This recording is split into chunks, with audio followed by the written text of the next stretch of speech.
우리 다 함께 이 말씀의 제목을 한 번 더 읽어볼까요? 자, 읽어보겠습니다. 시작. 하나님의 자녀가 되는 권세. 아멘. 하나님의 자녀가 되는 권세가 있습니다.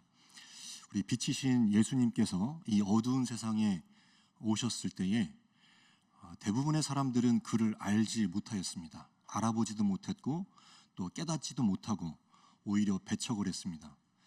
근데 그 중에서도 일부의 사람들, 즉 하나님의 주권적 선택 아래서 선택받은 구원받은 자들은 그를 보자마자 그분이 누구이신지를 알았죠. 깨달았죠. 그래서 그들은 구원을 받았습니다. 그래서 성도라는 것은 많은 의미로 설명이 될 수 있겠지만, 특별히 요한복음 1장의 말씀에 의해서 성도란 과연 어떤 존재인가라고 물어봤을 때, 성도란 예수님이 누구신지 알아본 자들입니다. 빛을 깨달은 자들이고, 빛이 내 인생에 비추어졌을 때, 빛이구나, 예수님이시구나, 그렇게 느끼고 깨달을 수 있는 사람들이 바로 구원받은 자들, 바로 성도들입니다. 이건 참 논리적으로 설명하기 힘든 신비의 영역이죠. 왜 똑같이 빛이 각자에게 비춰지고 있는데, 근데 대부분의 사람들에게는 이 빛이 느껴지지도 않고 깨달아지지도 않는 상황에서, 근데 왜 유독 나에게는 그 빛이 깨달아졌냐는 거예요. 왜 그 많은 가족들 중에서 나에게만 이 빛이 느껴졌냐는 거죠. 다 설명할 길이 없고, 오직 우리는 하나님의 주권적인 선택이었고 은혜였다라고 밖에는 표현할 길이 없습니다. 이렇게 빛이 우리에게 찾아왔을 때 우리가 구원을 받았고, 이제 이 구원의 감격을 다른 사람들에게도 전파해야 될 사명을 갖게 되었어요. 이렇게 우리 인생에 찾아오실 때에 사람들로 하여금 빛을 깨닫게 해주시는, 이것이 빛이다 라고 깨닫게 해주시는 하나님께서 쓰시는 두 가지의 방법이 있습니다. 다 성경에 나오는 방법들인데, 첫 번째 방법은 하나님께서 그의 인생에 직접적으로 개입해 버리시는 거예요. 1대1로 만나시는 거죠. 그 어떤 사람이나 그 어떤 것을 통과하지 않고 하나님께서 다이렉트로 그를 만나시는 것입니다. 대표적인 인물이 바울입니다. 이제 사울이었을 때였죠. 사울이었을 때에 다메섹에서 빛을 보았어요. 아주 강력한 빛이 그를 비추었습니다. 그 빛 앞에서 그가 고꾸라졌고 또 주님의 음성을 들었습니다. 근데 그 말씀을 보다 보면 그 빛이 주위에 있는 사람들에게는 보이지 않았고, 오직 사울에게만 그 빛이 보였다는 사실을 우리가 알 수 있게 됩니다. 그러니까 똑같이 비춰지는, 그 공간 안에 있는 사람들에게 똑같이 비춰지는 빛인데, 오늘 말씀과 같이 모든 사람들에게 비춰지는 빛인데, 근데 대부분의 사람들에게는 그 빛이 느껴지지가 않습니다. 사울에게만 그 빛이 느껴졌던 것이죠. 그래서 그 빛 앞에서 완전히 꼬꾸라진 상태에서 하나님을 인격적으로 만났어요. 지금도 생각나는 그 남자 집사님 한 분이 계시는데요. 제가 이제 우리 교회에 오기 전에, 그 전에 말리원 교회에 있을 때에 어떤 남자분 한 분이 스스로 교회에 찾아와서 등록을 하셨어요. 그러니까 처음에는 이분이 타교회에서 오신 분인 줄 알고 있었습니다. 왜냐하면 너무나 처음부터 예배 태도가 좋았고, 또 신실하게 새벽 예배부터 시작해서 모든 예배에 그렇게 신실하게 참여하는 걸 보면서 처음부터 타교회에서 온 줄 알고 있었죠. 근데 이분과 좀 더 이제 관계가 깊어지면서 이야기를 나눌 기회가 있었는데 깜짝 놀랐습니다. 이분은 한 번도 교회에 나가본 적도 없었고, 또 신앙생활을 했던 적도 없고, 예수님이 누구신지도 몰랐던 분이었습니다. 근데 어느 날 문득 성경책을 읽어야겠다는 생각이 들어서 자기가 스스로 서점에 찾아가서 성경책을 사오게 됩니다. 그리고 집에서 창세기부터 순서대로 읽기 시작하는데, 말씀을 읽다가 은혜가 부어졌어요. 그래서 말씀을 읽다가 스스로 예수를 믿기로 결단을 하고, 점점 더 성경에 대해서 궁금해지는 게 많아져서 이제 교회에 자기 발로 찾아오게 된 것이었습니다. 이런 경우가 종종 있어요. 성경을 읽고 싶은 거예요. 그 말씀이 궁금해지는 거예요. 그리고 갑자기 기도를 하고 싶고, 또 어떤 분들은 꿈에서 실제로 예수님이 나타나시기도 해요. 그렇게 하나님께서 직접적으로 개입하시는 인생이 있습니다. 또 한 가지 방법은 사람을 통해서 빛을 느끼게 해주시는 겁니다. 오늘 말씀에 보니까 6절과 7절에 등장하는 세례 요한의 경우입니다. 세례 요한이라는 사람을 통해서, 이 선지자를 통해서 많은 사람들이 빛을 감각하게 되었습니다. 빛을 느끼게 되었어요. 그래서 5절에서 빛이 어둠에 비치되 어둠이 깨닫지 못하더라 라고 했습니다. 세례 요한을 통해서 많은 사람들에게 복음이 전파가 되었어요. 이제 빛이 비춰지게 되었어요. 그런데 대부분의 사람들은 이 빛이 빛이라고 깨닫지를 못하고 이 빛을 깨닫지를 못했습니다. 그래서 영적인 무감각이죠. 동시에 많은 사람들에게 이 복음을 전파했어요. 이 빛이시다, 예수는 빛이시다 라고 전파를 했지만 대부분의 사람들은 이 빛이 빛인 줄을 끝끝내 깨닫지를 못했어요. 그러니까 성경적으로 본다면은 지금도 이 세상의 모든 사람들에게는 주님의 빛이 비춰지고 있는 것입니다. 그러니까 누구에게는 비춰지고 누구에게는 안 비춰지고 그게 아닙니다. 굉장히 지극히 성경적인 부분으로서 이 세상 모든 사람들에게 동일하게 예수님의 빛이 비춰지고 있는데, 다만 문제는 뭐냐면 대부분의 사람들은 이 빛이 자기에게 지금 비춰지고 있는 것을 느끼지를 못하고 있다는 거예요. 그것이 영적 무감각입니다. 주님의 은혜가 임한다는 것은 눈을 덮고 있던 그런 영적인 무감각, 영적인 그런 시야를 비늘이 벗겨지게 함으로 해서 영적인 눈이 활짝 열리게 만드는 거예요. 그래서 빛이구나 라고 깨닫게 만드는 것이 은혜가 부어지는 순간입니다. 그렇게 해서 우리가 예수님을 영접하게 된 것입니다. 원래부터 내 삶에, 내 인생에 빛이 비춰지고 있었는데 나는 그 빛이 빛인지도 몰랐고 감각할 수 없었어요. 근데 주님의 은혜 가운데 내 눈을 덮고 있던 비늘이 벗겨지면서 비로소 내 삶에 빛이 비춰지고 있었구나 라고 깨닫는 그 순간이 바로 구원받은 순간이었고, 주님이 내 삶에서 구원의 감격을 허락하신 순간이었어요. 자, 이 순간을 가리켜서 하나님의 자녀가 되는 순간이라고 저희는 불러요. 하나님의 자녀가 되는 순간. 영접하는 자, 곧 그 이름을 믿는 자들에게는 하나님의 자녀가 되는 권세를 주셨으니, 영접하는 자, 곧 그 빛을 깨달은 자, 빛을 느낀 자, 빛 되신 예수님이 찾아오심을 느낀 자, 그렇게 영접하는 자, 곧 그 예수의 이름을 믿는 자들에게는 하나님의 자녀가 되는 권세를 주셨다는 것을 우리는 깨닫게 됩니다. 하나님의 자녀가 되는 권세. 저 특별히 이 부분을 개인적으로 묵상하는 가운데 이 부분을 좀 성도님들하고 나눠보고 싶었습니다. 왜 권세라고 표현을 했을까요? 이 부분을 한번 함께 고민해보고 나눠보기를 원합니다. 하나님의 자녀가 되었다, 이렇게 표현할 수도 있지 않겠습니까? 영접하는 자들은 하나님의 자녀가 되었다, 이렇게 표현할 수도 있을 텐데, 근데 종이가 남아 돌았는지 그렇게 좀 더 길게 하나님의 자녀가 되는 권세를 주셨다, 권세라고 표현했거든요.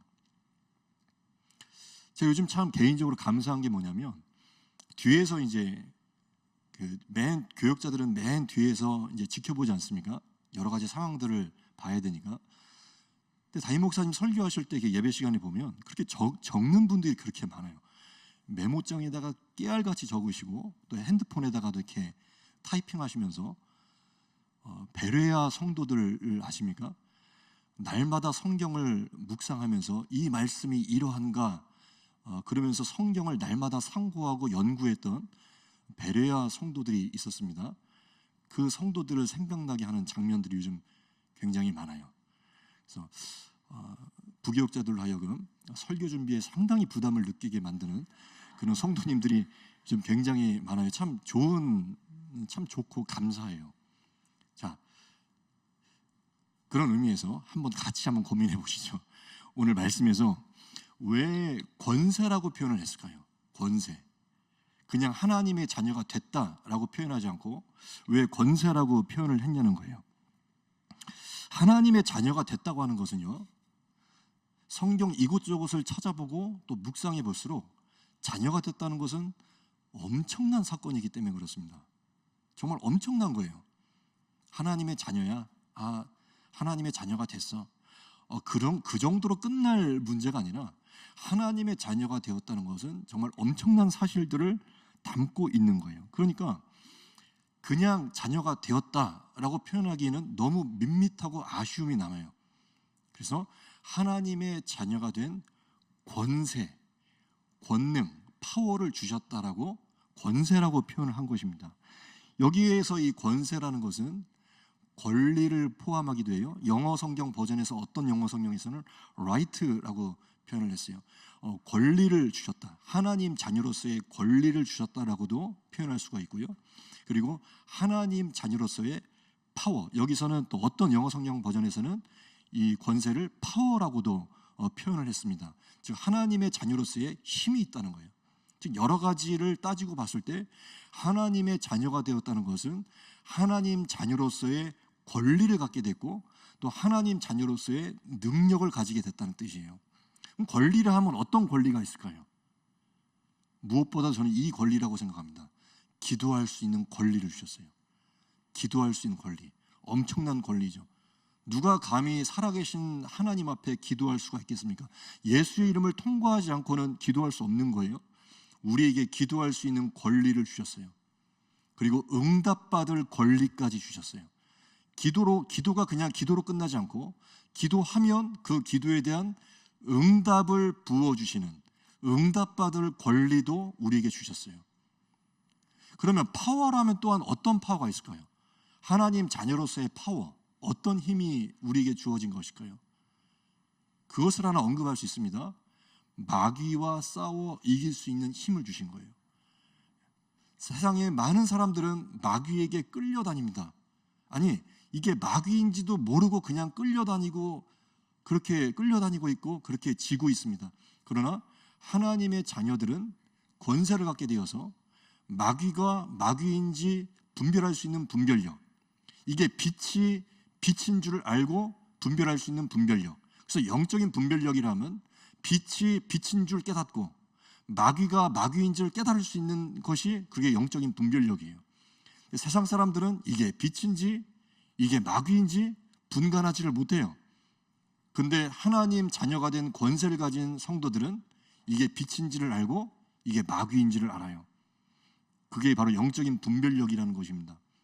그런 권세를 가져서 그렇게 파워를 가졌기 때문에 마귀와 싸워 이길 수 있는 힘을 누리게 되었어요. 그게 바로 권세입니다. 권세. 얼마나 엄청난 거예요. 그러다 보니까 이제 좀 더 이해가 되는 거죠. 왜 그냥 하나님의 자녀가 되었다라고 표현하지 않고 하나님의 자녀가 되는 권세를 주셨다라고 표현했는지 알 수 있는 부분입니다. 하나님의 자녀가 됐다. 이 부분을 좀 더 나누고 싶습니다. 하나님의 자녀가 됐다. 이 자녀가 됐다는 것이 살펴보면 살펴볼수록 이게 보통 일이 아닙니다. 자녀가 됐다는 것. 신약 성경은 헬라어로 기록되지 않았습니까? 근데 신약 성경에 등장하는 이 자녀에 해당되는 단어는 두 가지가 나옵니다. 자녀. 하나는 휘오스라는 단어고 하나는 테크논이라는 단어예요. 근데 먼저는 휘오스라는 단어를 설명드리자면 휘오스는 양자 삼았을 때의 그 자녀를 가리켜서 휘오스라고 불러요. 그러니까 친자식은 아니었죠. 양자 삼아서 유산을 상속받게 된 자녀를 가리켜서 휘오스라고 불러요. 또 하나는 테코논이라고 했습니다. 테코논은 말 그대로 네 배로 낳은 자식이에요. 그래서 부모의 사랑을 강조할 때 쓰이는 헬라어 단어가 테크논입니다. 그러면 오늘 이 요한복음 1장에 나오는 하나님의 자녀가 되는 권세라고 했을 때 이 자녀는 어떤 단어로 기록이 되었을까요? 테크논입니다. 네 배로 낳은 자식이라는 의미에서 하나님 자녀라고 불렀어요. 그러니까 즉 우리는 어떤 존재들입니까? 하나님이 낳으셨어요. 그리스도의 핏값을 치르면서 나를 낳으셨어요. 그러니 어떻게 나의 손을 놓으실 수가 있겠습니까? 하나님의 자녀가 되었는데 이게 보통 자녀가 아니라 직접 내 배로 낳은 것처럼 나를 생각하시면서 나를 자녀 삼아 주셨다는 것입니다. 그렇게 해서 우리는 하나님의 자녀가 되었습니다. 그래서 우리는 거듭나게 되었습니다. 모든 구원받은 그리스도인들은 그래서 두 번 태어났습니다. 첫 번째 태어났을 때는 엄마 뱃속에서 태어났고요. 두 번째 태어났을 때는 하나님이 낳으셔서 태어났어요. 그래서 우리는 그것을 거듭남이라고 불러요. 하나님이 나를 새롭게 낳으시면서 내가 거듭나게 되었어요.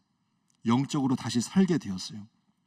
그것이 하나님의 자녀가 되었다는 의미고 하나님의 자녀로서의 권세를 가지게 되었습니다. 그렇다면 이제부터 이 권세를 어디에다가 쓰느냐가 참 중요합니다. 이 권세를 어디에다가 쓸까요? 나에게 하나님 자녀로서의 권리도 주어졌고 하나님 자녀로서의 파워도 주어졌는데 이것을 내가 어디에다가 쓰면 좋을까요?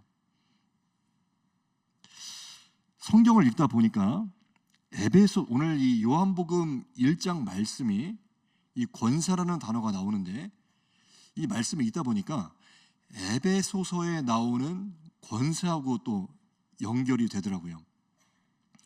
똑같은 권세라는 단어가 등장하는데 단어는 같지만 그 가진 의미는 완전히 다릅니다.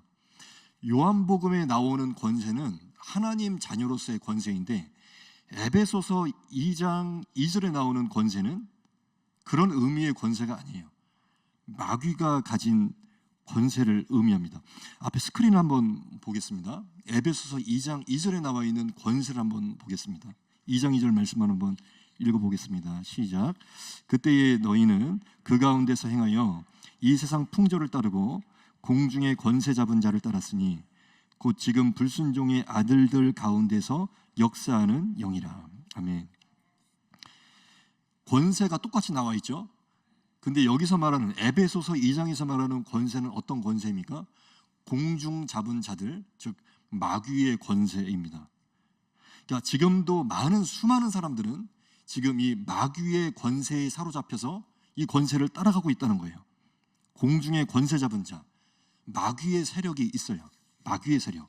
그런데 하나님의 자녀들은 자기가 가진 권세를 가지고서 마귀가 가진 권세에 대항하는 사람들이에요. 내가 가진 하나님의 권세를 갖고 마귀가 가진 권세에 대항하여서 마귀와 싸우고 이기는 사람들입니다. 이기는 사람들.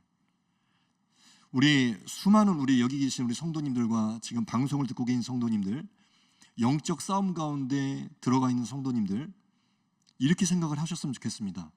내가 지금 영적인 싸움을 내가 마귀와 싸우고 있다 라고까지만 생각하지 마시고요. 내가 마귀와 싸우고 있고 이 싸움에서 나는 반드시 승리할 것이다 까지 나아가시길 바랍니다. 왜냐하면 나에게는 권세가 있거든요. 권세.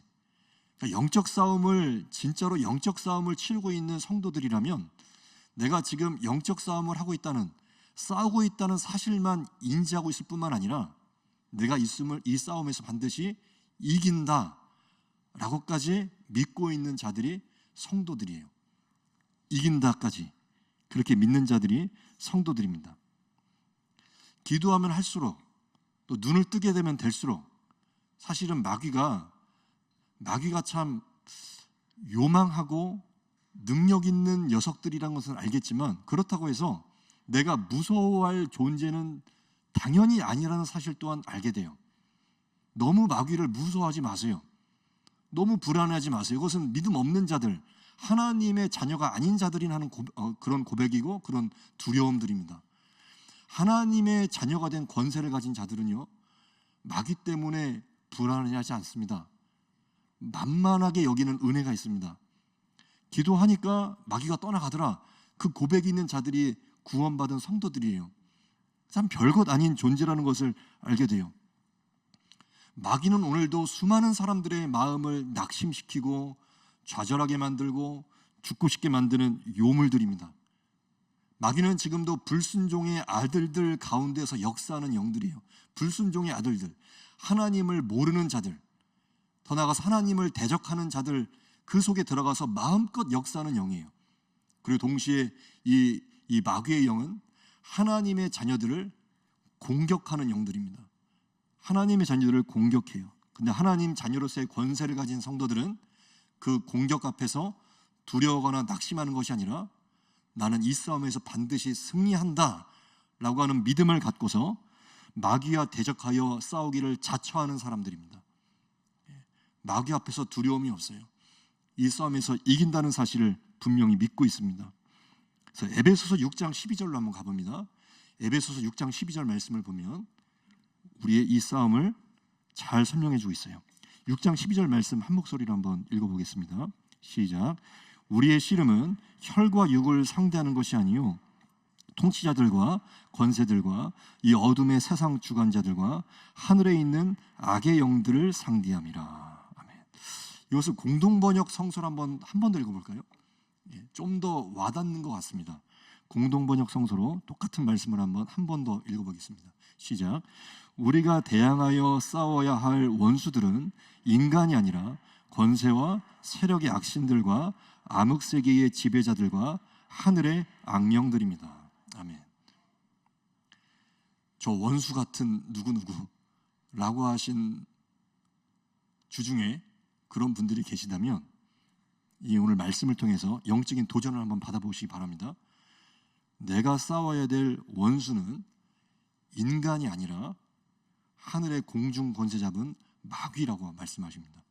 진짜 원수는 인간이 아니라 진짜 원수는 마귀라고 말씀하십니다. 내가 누구랑 싸워야 할지를 분명히 깨닫게 해주시는 하나님의 말씀이에요. 그리고 어떻게 싸워야 승리하는지도 우리는 알고 있습니다. 마지막으로 한 번 더 말씀을 읽어보겠습니다. 에베소서 6장 18절입니다. 자, 한 번 더 읽어봅니다. 시작. 모든 기도와 간구를 하되 항상 성령 안에서 기도하고 이를 위하여 깨어 구하기를 항상 힘쓰며 여러 성도를 위하여 구하라. 아멘. 하나님의 자녀들은 영적 싸움이 시작이 됩니다. 그때 하나님 자녀로서의 권세를 발휘합니다. 주신 이유가 있어요. 왜 하나님의 자녀가 되었을 때 그 순간 나에게 권세를 주시는가? 영적 싸움 가운데 사용하고 승리하라고 그 권세를 주셨어요. 근데 그 권세를 발휘하기 위해서는 반드시 이 시간을 가져야 돼요. 깨어 구하기를 항상 힘쓰며 여러 성도들을 위하여 기도하라.